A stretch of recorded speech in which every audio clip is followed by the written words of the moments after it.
Alors bonjour, une petite vidéo sur le Nakamura Crossover XA après un mois d'utilisation.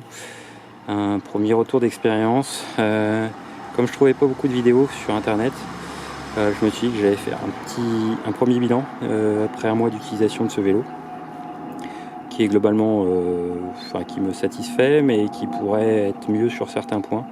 Donc je vais faire le bilan des plus et des moins que je trouve sur ce vélo. Alors tout d'abord le compteur qui est assez complet, qui se met en mode smart au démarrage.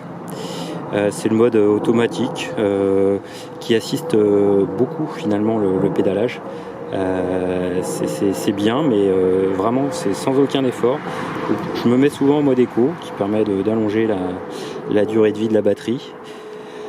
En autonomie, je dois être autour des 75-80 km en combinant le mode éco et le mode sport qui est juste au-dessus, et des fois un peu de mode smart en fonction du relief.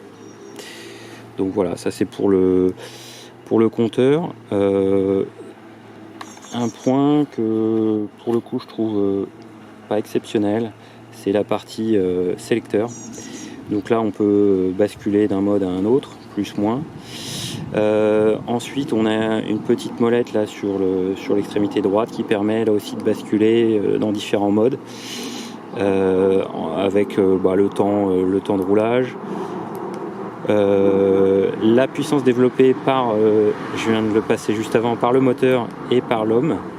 La distance restante, la distance cumulée au total. La distance du trajet intermédiaire. Voilà, je repasse sur le mode. On a la puissance du moteur instantanée et la puissance produite par les jambes, puissance humaine. C'est assez rigolo. Il y a un petit détail ici, on est en mode auto, donc l'éclairage se déclenche tout seul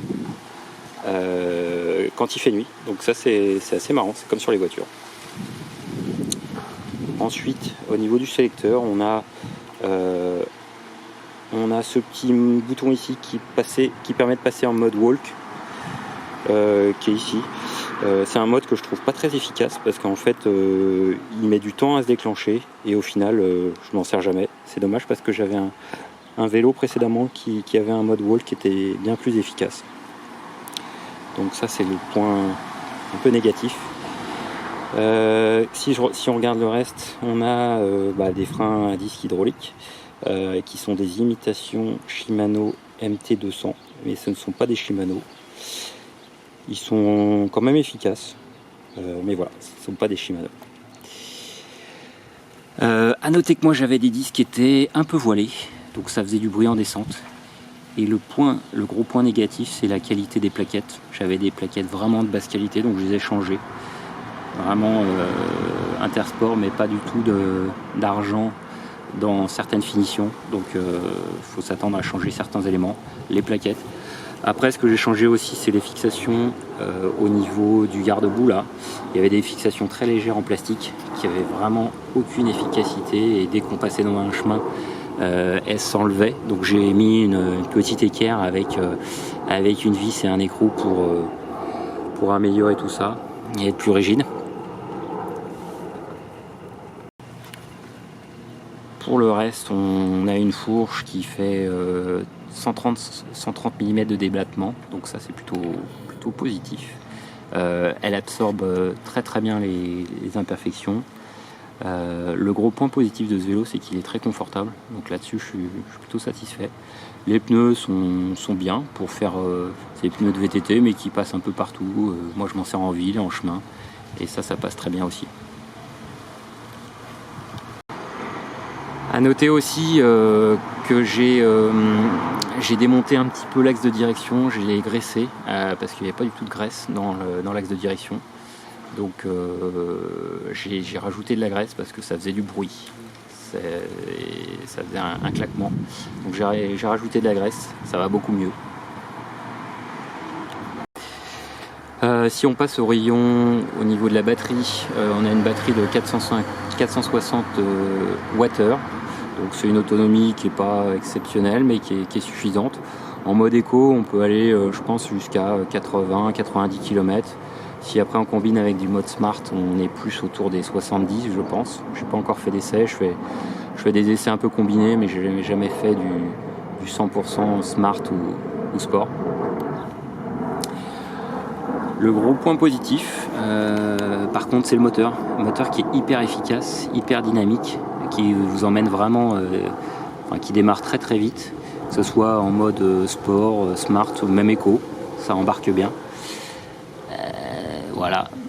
Et l'assistance est très naturelle, je trouve. Il y a un capteur de couple qui est pour le coup efficace.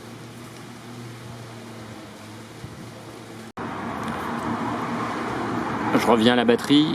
Le point qui est assez positif aussi, c'est au niveau du temps de charge. On a un chargeur de 4 ampères, ce qui n'est pas le cas sur les autres Nakamura. 4 ampères, ça charge assez vite et à peu près en 3 heures à peu près, on récupère la charge complète de la batterie. Donc ça, c'est assez appréciable. Si on est pressé ou si on a oublié de charger sa batterie, c'est très pratique. Point un peu négatif, c'est la selle qui est d'origine pas très confortable. Donc j'ai changé par une selle Decathlon assez basique, mais avec la tige télescopique là, qui permet d'amortir les chocs, on a quelque chose de confortable. Si on passe à l'arrière du vélo, on a une béquille qui est bien costaud, bien efficace, donc ça, rien à dire.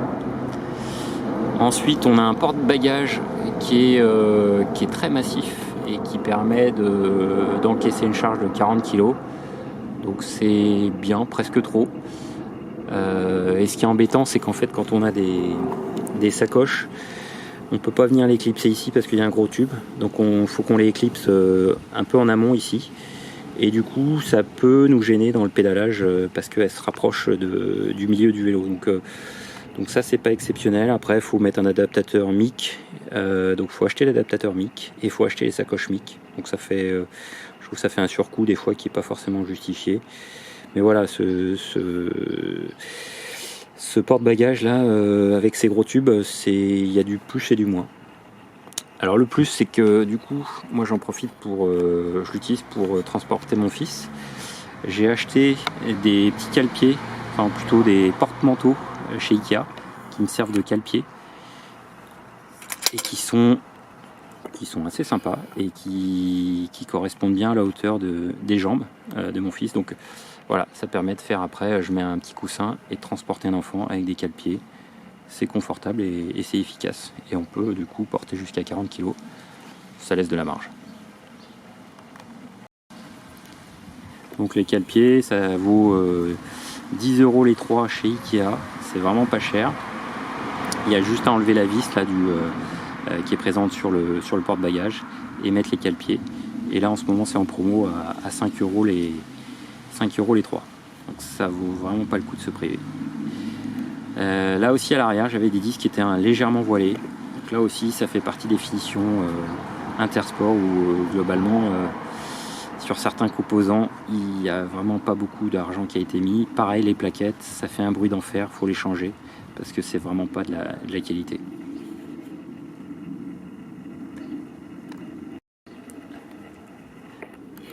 Au niveau du dérailleur arrière, on a un Shimano Altus. Ça marche assez bien. Rien à dire là-dessus. Les vitesses passent bien. Et là encore, le point que je trouve négatif, moi de mon côté, c'est que le plateau est un 32 dents. Il aurait fallu mettre un 34 parce qu'au-dessus des 25, ça mouline très vite. Enfin 25-30.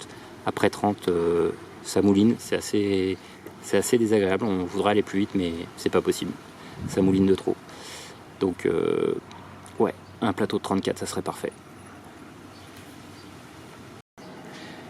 Voilà pour cette première présentation générale. Je vais faire un petit essai maintenant dynamique. On va essayer de faire quelques côtes autour de chez moi. Donc j'ai des côtes à 15% et je vais vous montrer comment ça se passe dans des côtes. Et globalement, je suis pas trop inquiet parce que le moteur a vraiment la pêche.